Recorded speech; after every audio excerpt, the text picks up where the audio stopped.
Unakwenda kugusa familia zake. Unagusaje familia yake, mtoto wake? Unajua jinsi ya kupata mtoto wewe? Unajua jinsi ya kulea? Unamtaja mtoto wake kipenzi kwamba akitobolewa macho Mungu akulani kabisa huko uliko. Na hayo yasitimie kabisa. Nimetaja mtoto wangu Jordan, nimetaja mtoto wa Majaliwa, nimetaja mtoto wa Samia Suluhu Hassan, nimetaja mtoto wa watoto wa watu wengi. Eti yeye anaumwa na mtoto mmoja tu. Eti yeye ni mtoto mmoja tu. Ya, naam. Haleluya, mtu wa Mungu, natazama na kuchia kwa wakati mwingine tena ongea neno hili na jambo hili kwa huyu mbunge Tarimba. Tarimba, je, umepewa vipande 30 vya fedha? Je, kuna namna moja ama nyingine unayonufaika kupitia kwa hayo? Je, katika hayo ulioyaongea unahisi umeongea point au umeongea mandazi?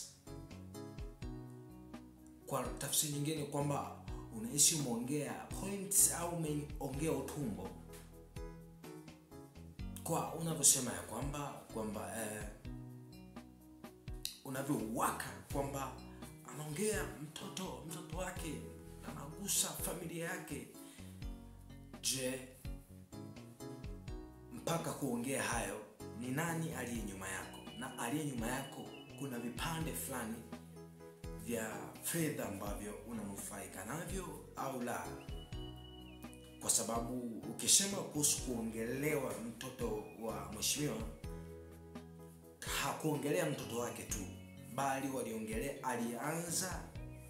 aliongelea mtoto wake yeye mwenyewe, aliongelea mtoto wake, mtoto wa IGP, aliongelea mtoto wa Aishi, aliongelea mtoto wa makamu. Lakini kinachokuuma ni nini haswa? Je, ni kugusa utekaji? Kinachokuuma nini haswa? Ni kwa sababu umeguswa utekaji, ama ni kwa sababu tu wameguswa watoto? Ameguswa mtoto wa mheshimiwa, kwamba kwa tafsiri hiyo kwamba watoto wa wengine sio watoto, ila mtoto wake tu ndiye mtoto, kwamba wengine wote hawajui uchungu, ila ni yeye tu ndo anajua uchungu. Hapana. Hebu Tarimba, mheshimiwa mbunge Tarimba, kwa hili ujifikirie na kwa hili ujichunguze, kwa sababu kwa unavyohisi unaongea ndivyo, kwa kadri unavyohisi unaongea ndivyo unavyozidi kujiharibia sana, ndivyo unavyozidi kujichafua sana. Kwa hiyo ingekubidi tu utulie na unyamaze, na kama ni kuongea basi ongelea sakata na issue ya utekaji na uuaji yanayofanyika na yanayotendeka katika nchi hii ya Tanzania.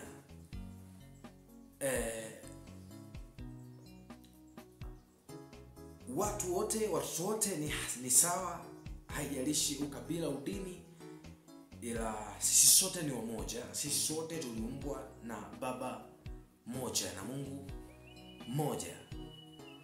Lakini Tarimba, kwa hili jua ya kwamba umejichafua sana, na utazidi kujichafulia sana. Ingekubidi tu utulie, unyamaze, usiongee. Bora usingeongea, bora ungekaa kimya, ungenyamaza. Au kuna namna fulani ambayo unatafuta kujipendekeza kwa mheshimiwa rais? Tarimba, unatafuta ni kujipendekeza kwa mheshimiwa, au kuna namna unanufaika kwa haya unayoongea? Kwa sababu yote unayoongea, yote ulioongea yote ni upuzi na utumbo tu, ni upuzi tu. Eti laana itakupata. Kumbuka, laana haimpati mtu pasipo sababu. Laana haiji na haimpati na haimkuti mtu pasipo sababu. Na hiyo sio sababu ya yeye laana kumpata. Pengine inaweza ikakurudia ni wewe, kwa sababu yeye Gwajima akagusia utekaji na akakataa na akapinga utekaji. Lakini wewe kwa hizo points zako, kwa hoja yako, unaonesha moja kwa moja unaunga mkono, una support utekaji.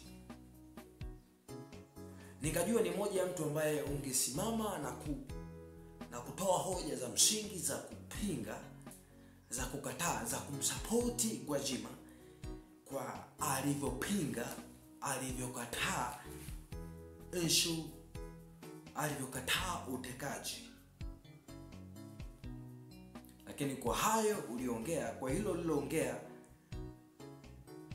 kwa kuonesha ni kana kwamba watoto wengine sio watoto, ni mbuzi wa kafara, ila mtoto wake tu, mtoto wa mheshimiwa tu ndio mtoto, ndio wa amana, ndio wa thamani, lakini wengine ni kama mbuzi wa kafara. Nakwambia hayajakukuta, ni kwa sababu tu hayajakukuta.